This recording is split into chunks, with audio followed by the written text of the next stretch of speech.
Hey, what up, everybody? This is Stevie Breach. Tonight, coming to we're all fired up. We're cranked up to 11. This is the John Cena victory party for the WWE TLC 2014 pay-per-view. Basically, this is the last pay-per-view of the year. We're heading in to almost that Royal Rumble, the WrestleMania feel. Everybody's like the Ultimate Warrior, getting all fired up for tomorrow. Basically, it's going to be John Cena going up against Seth Rollins in a tables match. I believe this should be the main event of the night, the go-home. Everybody leaves happy one way or another. Honestly, I think that it would be a nice feeling in everybody's tummy for everybody to go to sleep, after the big NXT show they had on Thursday with, Sami Zayn beating Adrian Neville for the NXT Championship. Kevin Owens having his big debut. We had Hideo Notomi, something like that. And then we had... Prince Devitt. I haven't learned his fucking name yet. I apologize. I don't lie about the fact that I don't really watch NXT that much, even though I made a promise to myself that after watching that show and liking it so much, is that every Thursday I'm going to sit down and I'm going to watch that show. I'm guaranteeing to myself that this is going to be, basically, I've cut TNA out of my life. With it being moved, even when it was on Spike TV. But it's a slam dunk case. TNA's done, in my book, moving to Destination America. I'm sure that it'll have a pretty good life over there, and people can still go there and watch it. But my NXT time my TNA time that I used to spend is now going to be NXT time, and we'll be moving into that direction. But everybody's, feeling good about the future of the WWE, and some people are thinking maybe Seth Rollins is going to come back and win this thing. But no way! It's done. John Cena is going to win this match. There's no way in the world that he's going to lose the number one contendership and not be able to face Brock Lesnar. Basically, if, Cena does lose this match and Rollins does win, who is going to be the new number one contender? I don't think there's anybody out there that can fill that spot. Some people are saying maybe Randy Orton comes back and he's the mega huge babyface because everybody loves this guy and he's been gone ever since taking the curb stomp from Seth Rollins and basically being kicked out of the Authority. I don't think he can go right into that spot. Basically, for this Cena versus Rollins match, basically they haven't mentioned one time the fact that Rollins jumped into the match and stopped John Cena from beating Brock Lesnar and becoming the WWE World Heavyweight Champion months back after SummerSlam. They haven't mentioned that at all.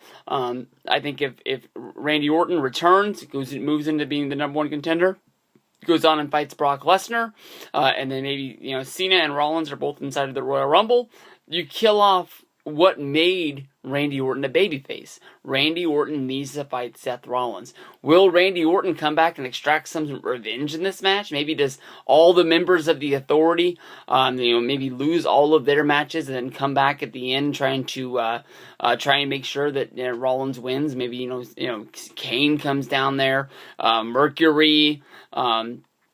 You got all the other goons that are all around surrounding the ring, making sure maybe Cena's pushing Rollins up for the FU and he's about to FU him through the table, and maybe one of the guys pulls the table at the last second, making sure that he doesn't go through it. I know that John Cena, when you think of TLC wrestling in the tables match, doesn't have the best wrestling record of all time with, of course, John Cena versus Sheamus, 2010 TLC, I believe, when he climbed up to the top rope to do some maneuver, slipped on a banana peel and fell through the table without Sheamus even delivering an offensive move. Sheamus becomes a new WWE champion. John Cena doesn't do it.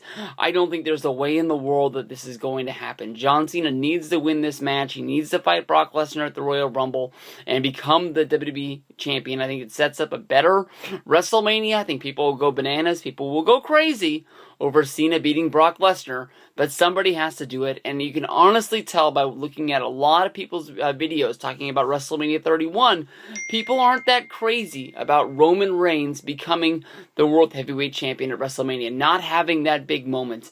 I think that Cena can have a match against somebody out there for the WWE Championship.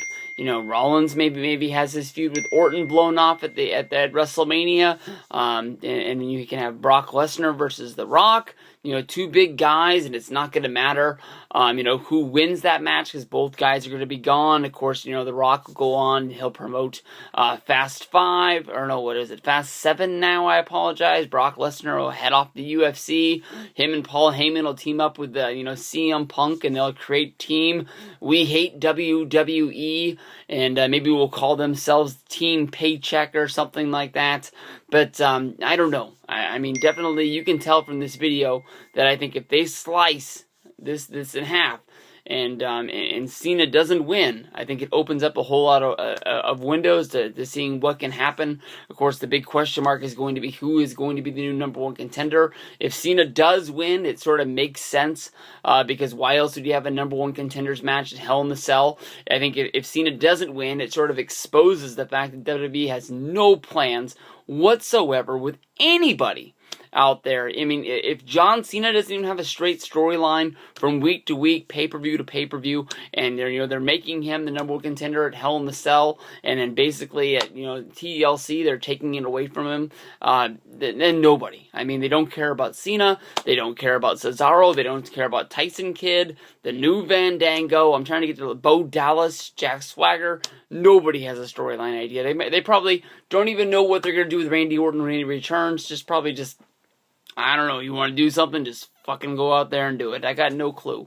But I'm pumped for this. It's going to be an awesome show tomorrow. I wish I didn't have to work during it, but I'm sort of getting used to just coming home, staying off of Twitter and just, turning on the WWE Network, watching the replay. I can just start it whenever I want to. I don't watch the pre-match. Of course, that's going to be, a New Day going up against the Dust Brothers when it comes down to it. Whoopity-doo! But I'm going to get, 3 hours of wrestling, which gets me pumped up for the Monday Night Raw the next night. It gets me pumped up for the Royal Rumble that's coming, and it's going to be awesome. It's going to be a good time. It all starts tomorrow.